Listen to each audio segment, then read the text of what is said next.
Short track racing might finally have a big money series built for real Saturday night racers.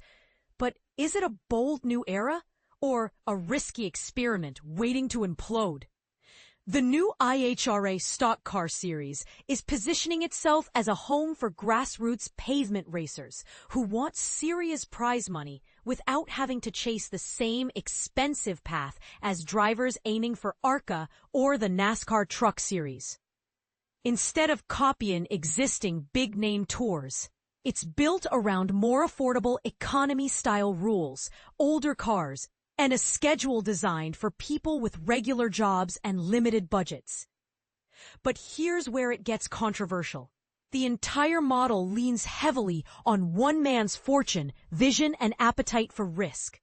The series is built around two main classes, both using limited late model and pro late model style rule packages rather than the more costly late model stock car and super late model formulas.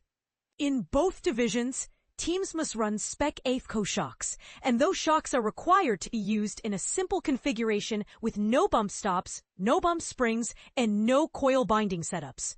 That might sound technical, but in plain language, it means getting rid of a lot of the advanced and expensive shock tricks that top-tier teams use to chase the last fraction of a second. The official rulebook for the series is already public and lays out these requirements in full. Age limits are another key part of the concept.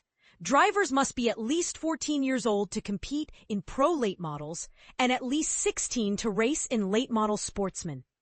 This is a clear departure from developmental tours like the Cars Tour or ASA style series, where rosters tend to be filled with teenagers rocketing up the ladder toward IHRA and the Truck Series.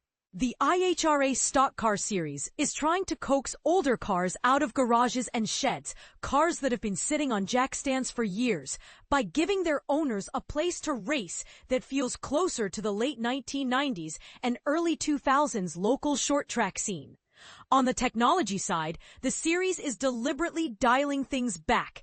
Digital dashboards are outright banned, reinforcing the goal of keeping cars simpler and limiting the cost of fancy electronics. Tires can only be used if they were bought at the current or immediately previous IHRA event, and each tire's code must match what the series has on file. The idea is to stop teams from endlessly bolting tires on and off during practice sessions in search of a perfect mock-up run, which can chew up budgets and widen the gap between well-funded teams and everyone else. In other words, the rules are designed to favor smart preparation over deep pockets.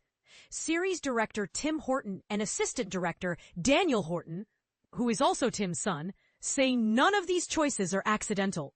They emphasize that the rules were written with racers' wallets in mind, and while they insist that everything can be discussed, they also suggest it will take very persuasive arguments to change what has already been released. Daniel explains that the Spec AFCO shock package, which retails for about $400, offers good performance at a fraction of what some teams currently spend. The goal is to move racers away from bump stop setups, which have become common mainly because they mirror what is used in higher-tier racing, but also require expensive tools like pull-down rigs that many grassroots racers simply cannot access. The late model sportsman name for one of the divisions is intentional nostalgia.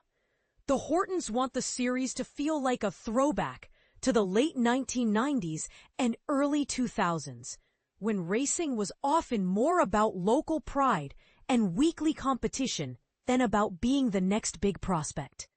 That philosophy stands in stark contrast to high-dollar programs where some teams show up to crown jewel events with tens of thousands of dollars tied up just in their shock and suspension packages. Tim points out that there are teams heading to the Snowball Derby with about $30,000 invested solely in shocks. And he says looking at car counts in limited late models at local tracks. Plus a record pro late model entry list for the Snowflake 125 at Pensacola helped convince them there is a hungry market for a more cost-controlled, big purse option. Put simply, The IHRA Stock Car Series is planning to offer larger payouts for what are essentially economy classes than what some premier divisions currently pay. That sounds amazing on paper, maybe even too good to be true. Unsurprisingly, the most common question racers have asked since the series was announced has been blunt. Is the money real? Pavement racers tend to be skeptical, and with good reason. When you factor in the known costs of the first season, the series appears to be staring at roughly a $1.2 million loss before counting any potential sponsorship revenue. That financial gap is both the biggest selling point and the biggest red flag. The funding, according to everyone involved, comes from the business success of series owner Darryl H. Cuttell. He owns IHRA Hybrid, an Ohio-based electrical mechanical contractor that has done high-profile work for companies like XAI, Tesla, and SpaceX. People who know him describe him as someone deeply passionate about all forms of motorsport. And without an obvious heir, he views racing as the legacy he wants to leave behind. And this is the part most people miss. The series is not just a business plan. It's very much a personal project tied to one individual's wealth and sense of purpose. Cuttell's racing life has been anything but cautious. He's known as a thrill seeker who once bought a powerboat, set a 242-mile-per-hour speed record at the Lake of the Ozarks shootout, and then nearly killed himself by beaching the boat soon after. Over the past year, he has aggressively expanded his footprint in the motorsports world, buying the IHRA drag racing sanctioning body, multiple tracks, a tractor pulling series, and powerboat properties in rapid succession. That pace of acquisition has made people in the broader racing community nervous, raising questions about long-term stability and whether too much is being built too fast. Tim Horton uses the same word others often use to describe Cuttell's motivation: legacy. He notes that Cuttell has purchased 7 or 8 drag strips, reworked them, and poured significant money into facilities and infrastructure. This isn't a casual hobby. It's a deliberate, large-scale investment in the sport. Cuttell owns several drag cars and powerboats himself, and by all accounts, genuinely loves motorsport in many different forms. In his mind, building and sustaining series like this is both fun and meaningful. That said, Cuttell's management style has already sparked debate. After acquiring IHRA, he hired a slate of executives to run the organization, only to part ways with many of them before the first season concluded. On the other hand, Tim and Daniel Horton have worked for him at IHRA Hybrid for 5 years and speak highly of his leadership. Daniel calls him the best boss he has ever had and says Cuttell expects his companies to operate like high-performance organizations, with employees held to a matching standard. Some critics wonder how one person can juggle a major contracting business plus drag racing, stock cars, tractor pulls, and powerboats all at once.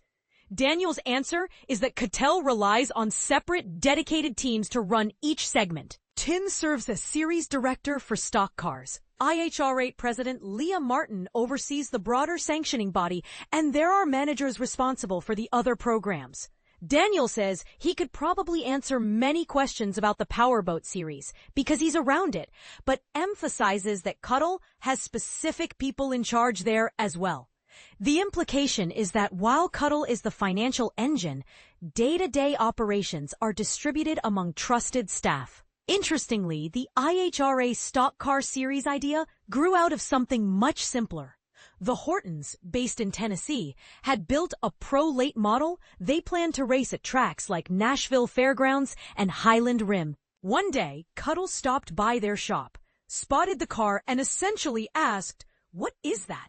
From that casual question came a longer discussion about where these cars race, where they don't, and how many similar cars are sitting idle. That back and forth evolved into the concept of a dedicated stock car series that could run alongside Cuttell's growing portfolio of IHRA-branded properties. Then there's the schedule, which will likely be one of the hottest topics. The calendar includes 3 dates that conflict directly with the Cars Tour, and it also goes head-to-head with the Virginia Triple Crown, including the extremely prestigious late model stock event at Martinsville Speedway. On the surface, it's easy to interpret this as a challenge or an attempt to siphon teams and attention away from Cars Tour. Is this an intentional showdown or just an unavoidable overlap in a crowded regional calendar? Daniel acknowledges that it can look like competition, but says that is not the intent. He insists that the IHRA Stock Car Series has a different target racer in mind: people who already own suitable cars, but either cannot afford or simply do not want to chase the demanding Cars Tour style schedule. Many of those potential racers are working full-time jobs, and the IHRA model focuses on one-day shows, shorter overall schedules, and strong purses that make it worthwhile to toe in for a single event. That's a very different lifestyle than full-season touring with long travel commitments. According to the Hortons, the schedule was actually built around the existing IHRA drag racing series rather than any late-model stock tours. They say there was no deliberate plan to run against other organizations, and that they are not especially worried about what competing series are doing. Their argument is that they are offering something distinct, tailored to a different slice of the racer population. Whether that distinction is clear enough in practice, or whether teams will feel forced to choose sides, is likely to be one of the major storylines as the schedule unfolds. Another unusual aspect of the series is how the events are structured from a business standpoint. Every race on the calendar is a track rental. The series pays the facility to open the gates, hosts its event, and then effectively hands the keys back at the end of the day. That model gives IHRA a lot of control over the show, but also means it shoulders more financial risk. Included on that list of venues is Memphis Motorsports Park, which has not hosted racing since 2022 and now exists as a much reduced version of the NASCAR-era facility. The safer barriers that once ringed the track have even been relocated to Stafford Motor Speedway. Daniel Horton says it is not his place to speak on behalf of Memphis's owners, and that formal announcements are still to come. However, the expectation is that the IHRA Stock Car Series will stage a strong season finale there in October, aiming to give new life, at least temporarily, to a track many fans assumed was gone for good. If that event succeeds, it could be a powerful symbol of the series' potential. If it struggles, skeptics will likely point to it as evidence that the financial model is shaky. There have been some disputes tied to Cuttell's track purchases, including disagreements over contracts and payments. None of those situations have escalated into legal action, but news of them has contributed to the broader sense of unease in some corners of racing. Yet among IHRA racers, the stories about Cuttell are overwhelmingly positive. People inside the drag racing scene describe him as extremely wealthy, very serious about giving competitors a first-class experience, and personally involved in making them feel valued. Accounts from those racers paint a picture of an owner who feeds the teams, knows people by name, greets them personally, and spends heavily on the aspects of the show that most directly benefit racers.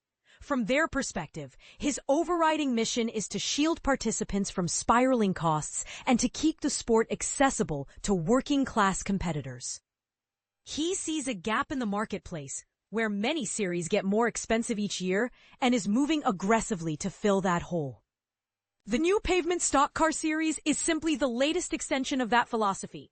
One open question is how the series will reach fans who can't attend in person. As of now, there is no broadcast or streaming partner officially attached to the IHRA Stock Car Series. The Hortons have hinted that an announcement is coming and encouraged people to stay tuned, which suggests discussions are ongoing. In an era where media exposure can make or break a tour, the eventual broadcast deal or lack of one could significantly influence how teams, sponsors, and fans judge the long-term viability of the project. So, what do you think? Is the IHRA Stock Car Series a visionary attempt to rescue short-track racing from runaway costs? Or is it an overextended passion project that depends too heavily on one man's resources and resolve?